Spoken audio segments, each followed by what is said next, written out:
स्वागत है आपका हमारे खास प्रोग्राम मुद्दे की बात नेताजी के साथ में। जैसा कि आपको पता है कि मध्य प्रदेश में विधानसभा चुनाव की तैयारियां लगभग सभी पार्टियों ने शुरू कर दी है।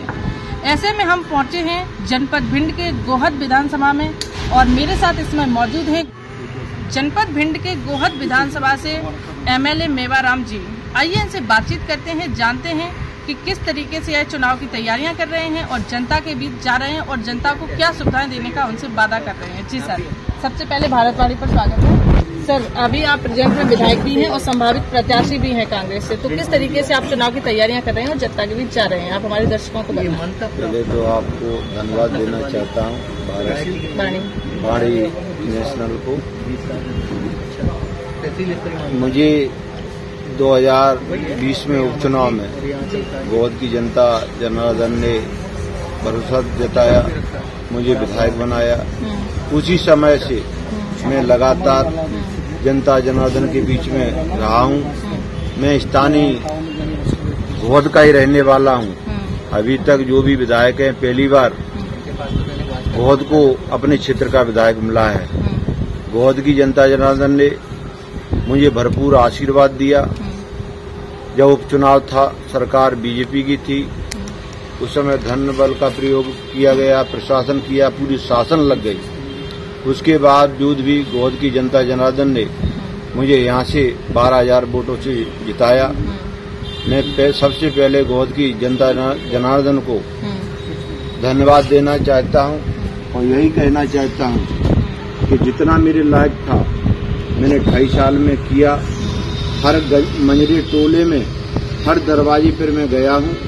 गोहद की समस्या मुझे भली बात अवगत है। जैसे गोहद में पानी की सबसे बड़ी समस्या थी, उस समस्या को भी मैंने पूरा किया। लगभग 1 साल के अंदर गोहद में स्थायी समस्या का पानी का समाधान हो जाएगा। ग्रामीण क्षेत्रों में भी, जैसे जटवारा है, जिस क्षेत्र से मैं आता हूँ, उस समय खारे पानी की समस्या थी। वहाँ भी मैंने नल जल योजना के माध्यम से लगभग सभी ग्रामों में नल जल योजना पहुँचाई है। जहाँ नहीं पहुँच पाई है, वहाँ मैंने अपने विधायक निधि से नवीन हेडपंप खनन कराए। तो पानी की समस्या लगभग खत्म है, चाहे 84 हो चाहे जटवार हो इस विधानसभा में। जैसा कि बीजेपी ने गोहद से अपना प्रत्याशी घोषित कर दिया है, अभी तक तो मतलब असमंजस ये था कि किस प्रत्याशी से हमारी लड़ाई होगी। अभी तक चिन्ह की बात थी, लेकिन अब प्रत्याशी आपका सामने आ गया है, तो आप किस तरीके से, आपकी तैयारियों में और इजाफा हुआ है किस तरीके से, क्योंकि प्रत्याशी आपके सामने है, तो अब आपकी लड़ाई कमल हो या प्रत्याशी दोनों से ही है, तो किस तरीके से आप चुनाव को जीत जा रहे हैं? देखिए, ये तो बात सही है कि बीजेपी अपने आप को गोहद विधानसभा में, क्योंकि बीजेपी ने जो सर्वे कराया है उसमें गोहद विधानसभा में बीजेपी बहुत कमजोर है। उन्होंने गोहद को D कैटेगरी में रखा है, इसीलिए उन्होंने जल्दी प्रत्याशी घोषित कराया है। जो प्रत्याशी हैं बीजेपी से, उनको जैसे ही यहाँ से टिकट फाइनल हुआ है, मैं देख रहा हूँ गांव-गांव, चाहे एंडोरी हो, इधर भी उनका विरोध हुआ है कि आपने 2018 में जब मंत्री थे तब यहाँ जो तहसील का वायदा किया था वो पूरा नहीं किया है। अभी मऊ क्षेत्र में इधर कुशवाहा समाज है, उसमें इन्होंने 2016 में जब मंत्री थे तब महात्मा ज्योतिबा फुले की मूर्ति को लेकर शिलान्यास किया था, उद्घाटन किया था, लेकिन वो उधर भी नहीं हो पाया है। गांव-गांव जनता जान चुकी है, ये 2 बार विधायक रहे, 1 बार मंत्री रहे, इनका कार्यकाल गोहद की जनता पूरी तरह से देख चुकी है। गोहद की जनता गांव-गांव इनको मुंह की खानी पड़ रही है। पूर्व में वो मंत्री भी रहे हैं, विधायक भी रहे हैं, तो कहीं न कहीं बीजेपी के लिए तो एक जाना माना चेहरा है, तो उन्होंने पहले ही अपना टिकट घोषित कर दिया। आपको कितनी समस्याओं का सामना करना पड़ा है उनके टिकट फाइनल होने से, या कोई समस्या आपको इस तरीके से? देखो, मैं तो ये जानता हूँ कि वो कांग्रेस के लिए बहुत सरल है उनसे चुनाव जीतना, क्योंकि 2018 में जब चुनाव हुआ था तब उनको गोहद की जनता ने लगभग 24,000 वोटों से हराया था। गोहद की जनता उनके कार्यकाल को देख चुकी है। कांग्रेस के लिए वो बहुत इजी, सरल जीतना होगा कि यहाँ से गोद से कांग्रेस, गोद की जनता कांग्रेस को ही चुना देगी। गोहद से आप विधायक हैं, लेकिन प्रदेश में बीजेपी की सरकार है। ऐसी कौन सी मूल समस्या है या कौन सा विकास कार्य रह गया है जो आप कराना चाहते थे, अभी नहीं हो पाया, अगले कार्यकाल में कराना चाहेंगे? गोहद में रोडों की समस्या है। मैं गांव जाता हूँ, मैंने बोला था कि 35 रोडें मैंने दी थी, उसमें से स्वीकृति तो मिली है, लेकिन अभी तक उनके टेंडर नहीं हो पाए, क्योंकि बीजेपी की मंशा सरकार की ये रही है कि कांग्रेस का विधायक है, कहीं इनके कार्यकाल में ये कार्य पूरा हो जाता है तो इनकी छवि बन जाएगी। तो सबसे बड़ी समस्या है रोडों की। तो हर गांव तक, हर मंझले टोले तक मेरी ये है कि गोद में हर मंझले टोले तक डंबरीकरण, प्रधानमंत्री और मुख्यमंत्री के सड़क योजना पहुंचे। सबसे मेन समस्या रोडों की। अच्छा, हम लोग जनता के बीच जाते हैं, जनता का हमने सर्वे किया है तो निकलकर सामने ये आया है कि आपके जनपद में एक मालनपुर है जो कि इंडस्ट्रियल एरिया है। आपके जनपद में इंडस्ट्रियल एरिया होने के बावजूद भी यहाँ के युवाओं को रोजगार नहीं है, मतलब वो रोजगार ढूंढ रहे हैं। तो उसके लिए आपका क्या रणनीति रहेगी, आप क्या कदम रहेगा या कोई सरकार से मांग? जब 2020 में चुनाव हुआ था उस समय भी मैंने वादा किया था कि यहाँ के बेरोजगार युवा हैं वो हमारे कहीं दिल्ली जाते हैं, गुजरात, महाराष्ट्र, सब जगह जाते हैं यहाँ से अपना धंधा करने के लिए। मैं जब विधायक बन जाऊँगा तो जो मालनपुर इंडस्ट्री एरिया है उसमें रोजगार दिलाऊंगा। उसको लेके कई बार मैंने विधानसभा लगाई कि जहाँ भी इंडस्ट्रियल एरिया होती है ये उसमें पहले ही अनुबंध हो जाता है, एग्रीमेंट हो जाता है कि जिस इलाके में जो इंडस्ट्रियल एरिया है उस इलाके के 70% युवाओं को रोजगार देंगे। लेकिन अभी तक उनको हमारे गोद के जो बेरोजगार युवा भाई है उनको रोजगार नहीं मिला है। इसको लेके मैं आपको दिखा सकता हूँ, मैंने विधानसभा लगभग 3 बार लगाई है।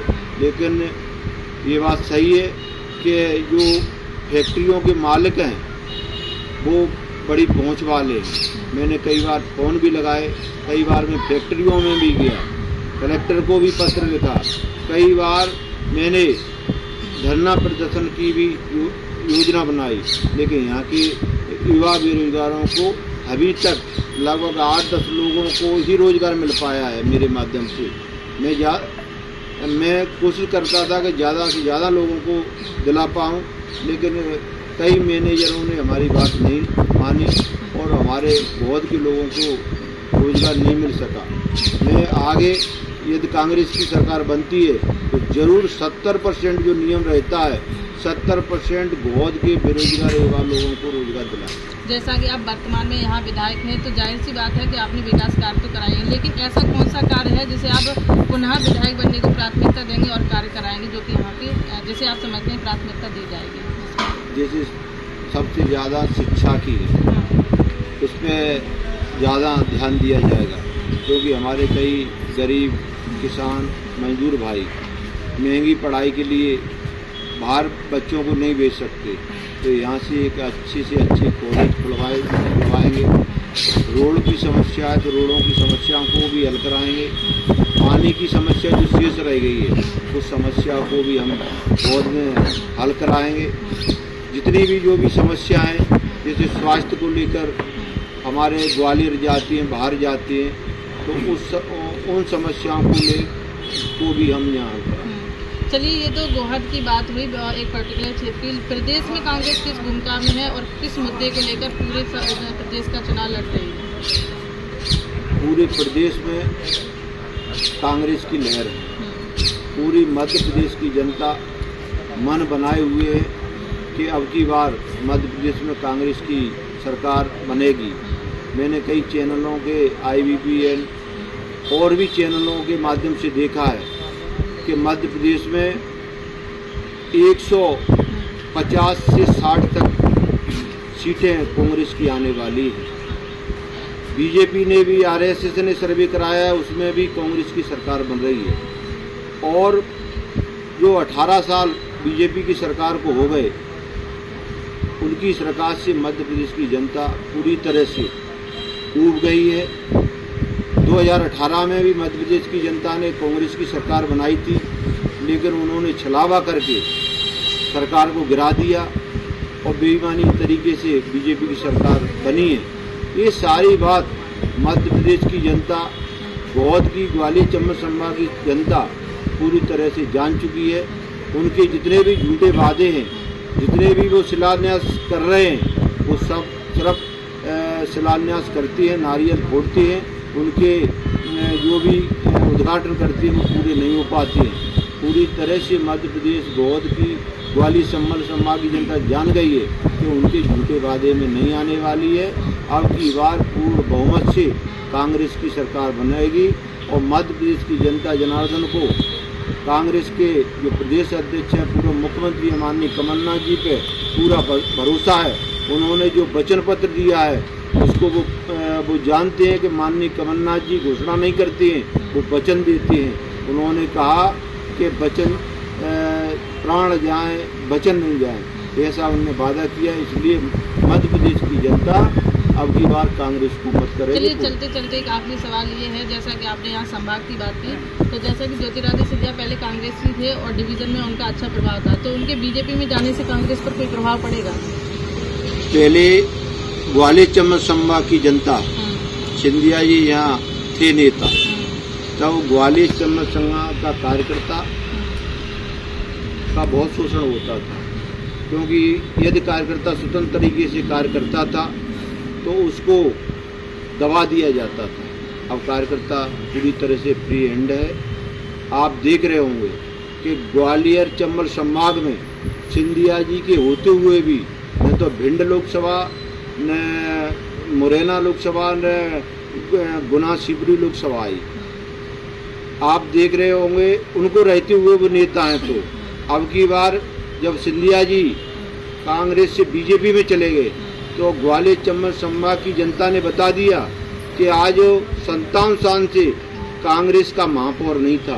अब की प्रथम बार कांग्रेस का ग्वालियर में महापौर मिला।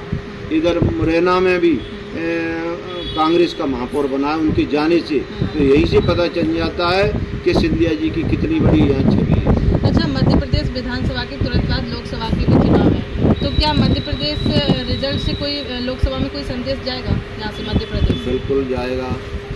जब मध्य प्रदेश में कांग्रेस की सरकार बनेगी तो कांग्रेस की सीटें बढ़ेंगी, ये तो स्वाभाविक है। कांग्रेस 6 महीने बाद लोकसभा का चुनाव है।